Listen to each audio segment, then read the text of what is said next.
Hello everyone, welcome to Web Solution. In today's video, I'm going to show you how to mute words on Yubo. Make sure to watch the whole video to learn how. Let's begin. First, open Yubo on your mobile device.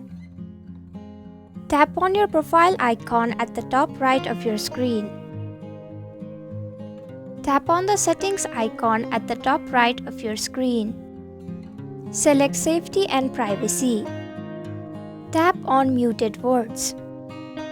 Now you can simply mute a word that you don't want to see by tapping on Add a Word. Type in the word that you want to mute. Now you have two options whether to mute this word from everyone or except your friends. Choose one as you like. Once you're done, tap on the check mark. Now you have successfully muted the word. If you want to mute more words, simply tap on the plus icon at the bottom right of your screen. Now you can repeat the overall process once again.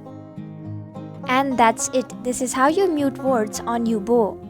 I hope you found this video helpful. If you did, then please click the thumbs up button. If you have any questions or thoughts, type them in the comments below and don't forget to subscribe to our channel for more updates. Click the bell icon too so you'll know when we post a new video. We'll be back with another video soon. Thanks for watching.